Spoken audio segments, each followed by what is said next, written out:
This is another training video by Mr. Jaffe here. We're going to talk about using Photoshop and an image to use some of the basic shape tools that come with Photoshop that are built into Photoshop, like rectangles and ellipses, custom shapes, as well as some use of the brushes.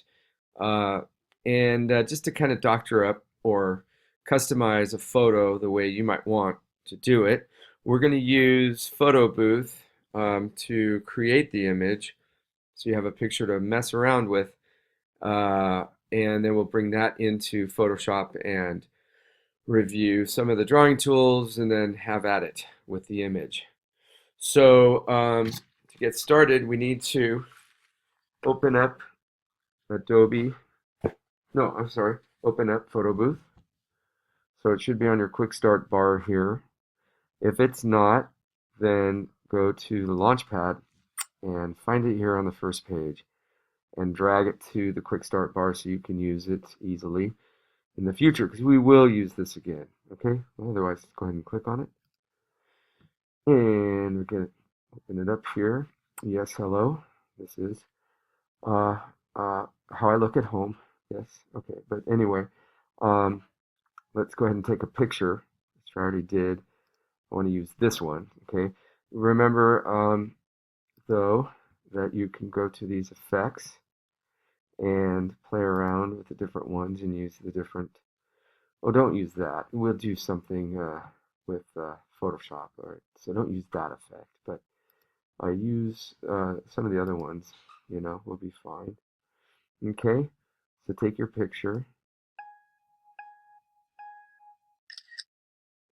Okay. And go ahead and open up Photoshop and give yourself a little window to work with here. A couple windows. And we want to, that's a little tricky, so help each other out on that, okay? But what you want to do is drag the picture you want to use, just drag it in to Photoshop like so, okay? And there it is. All right, so got my image, and right now I've got my rectangle tool pressed down, so we know, since we have that here, that we have the basic shape tool control panel or control bar up here. So we have the fill. Let's give it a fill color. The stroke, stroke size. We went over this yesterday a little bit. Types of Alexa, alarm off, and some different types of strokes. So you can have a solid line, a dashed line, and a dotted line. So, and let's see. I'm going to go ahead and cancel that. I'm going to go ahead and do a Command 0 so I can fit to screen. And let's see take a look at some of these shapes. So we've got a rectangle. So I can come out here and draw a rectangle. Boom. Notice that this rectangle shows up on a separate layer on my layers panel down here above my picture that I brought in. I'm going to just go ahead and click unlock down here. Okay, I'm going to click unlock. So I got layer 0 and I got my rectangle. So if I click on that layer, of course I can use the move tool and move that around, but I have to be clicked on the right layer, right? So if I wanted to cover up my dog's face or, do something else, cover up my face, then that's what I'd use the move tool for. I could also make changes to this shape now that it's a shape drawn on an image, on a layer. I do a Command T, and that will allow me to do all kinds of stuff with it. Besides move, I can also change its size, aspect ratio. I can flip it, I can rotate it, I can do just about anything I want with it, okay? Just make sure when you're done with it, you go up here and click the check, or hit the return key on the computer, on the keyboard. All right, so let's go and draw another shape. I'm going to come in here and going to go to these, you know how to use the ellipse tool and the polygon tool, let you play around with those yourself. But if we go to the custom shapes here, up here on the control bar, all the way across, we've got our custom shapes, right? So here maybe I can put an imaginary bone in my dog's mouth, and I got to pay attention to my fill and stroke. So I'm going to mix it up here a little bit so you guys can see or be reminded that you can make changes to these thingies. Oh, look what I did. Because I'm on that layer, I needed to draw my shape first to be easier. So let's just come out and do that. And let me draw my doggy bone. Boom. And see there, now I'm on this layer. And I can move that over to my dog. Right? Make it look like he's kind of playing around with the doggy bone there. You get the idea. And then I could Command T that and make changes to that any way I want to after I've drawn it, rotating it, whatever I got to do. Okay. So that's just the basic shapes there. Okay. I could also do something a little more constructive. Hit the check there to get out of free transform. I can use a rectangle and or even an ellipse, and I'm going to turn fill off, have a little bit of stroke. Let's get a different color for the stroke, and I could come out here and do an ellipse. It just kind of creates focus possibly somewhere in the picture, like a frame. Okay, not that I would do that one necessarily, but you know, just understand that you could just use stroke too, or just fill. All right, but let's now change gears a little bit and go to the brushes. So B for brush, just like in Illustrator. We've got the control bar here, so we have right now selected kind of a fuzzy brush. We do have a brush library here to open. Brush is normal, opacity is normal, flow is normal. We have a little bit of smoothing along the edges to make it look digitally refined, okay? And want to, it'll be whatever is in the foreground for color, by the way. So the color that you'll paint, maybe got this color picker. You guys see how I got to that? I'm going to go over the foreground color down here and click on it and slide this up and down the color bar till you get the color you want. Click OK. Click somewhere here in this range to get it to show under the new part, and then click OK. And now your brush will be new. All right, so it won't let me paint. So let me cancel this error. The reason is because these have shapes already on them. And right now, let's just say if you have a shape on a layer, you can't use brush strokes on that layer. So that's easy to fix. I want you guys to know how to add a layer. So we want to make sure we're on our top layer there, the last layer we did right up there. And I want to go right next to the trash can down here. The layers panel, your layers panel, I think is stretched out a lot bigger than this, more like this. So right down here in the bottom right corner of the layers panel, right here is the trash can. And that's where you drag layers and things in and throw it away. Right next to it, though, is an add a new layer. So I'm going to click on that, boom, and now I have a new layer.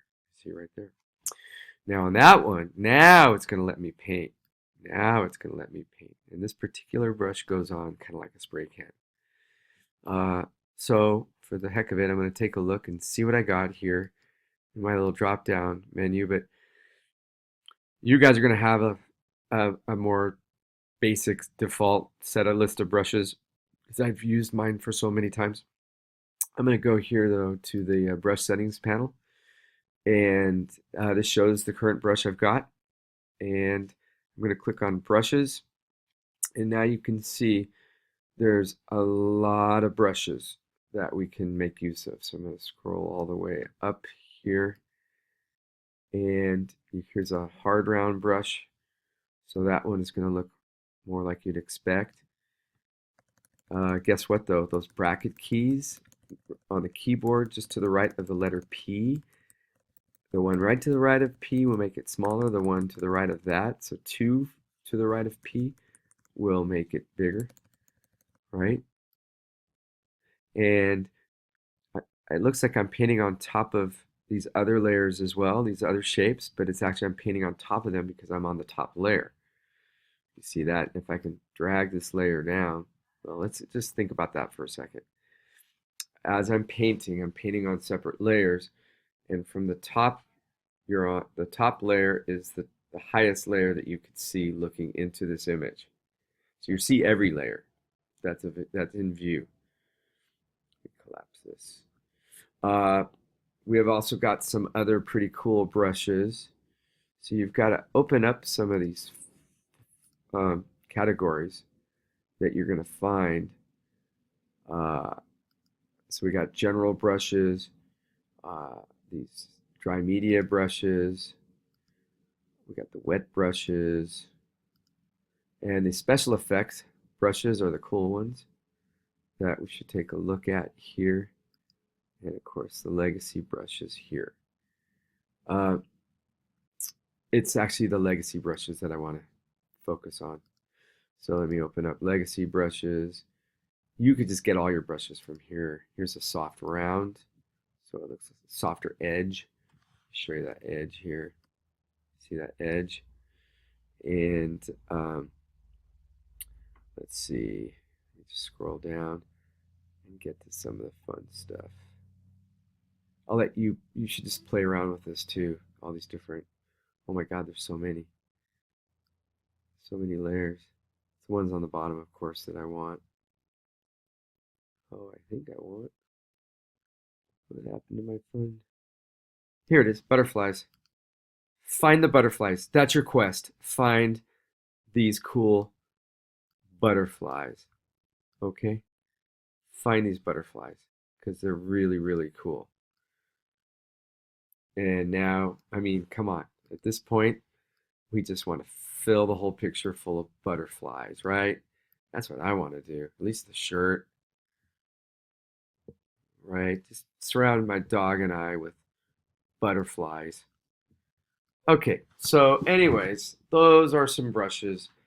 What I want you to do is turn this into some kind of creative display of the tools I've shown you in Photoshop. Now that you know how to draw shapes, custom shapes, and sort of use the brushes, play around with it, let's see how you could doctor up this picture to be more fun for you to see.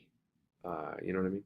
All right, so when you're done, we're going to file save as, and we're going to call this PsPaint2FL and put it in your documents folder. Keep it as a Photoshop file and click save. And then I want you to file, let's go with export, file, export, save for web legacy. Let's keep it the same. And here I want you to keep it a JPEG high, and we can see the size is 1080 by 720. That's pretty big for your web page. Let's make it half that size. So I'm going to change the 1080 to, let's go 540, and click save. And then we'll click, you'll see this as a PsPaint2FL.jpg. It's going to go to your documents folder. Click save. And then you can log in to your Wix page and upload this PsPaint2 to your graphics page. All right, and I'll look forward to seeing those. All right, good luck. Replay, rewind, use this training video to go back to places that you need a little reminder. Okay, good luck.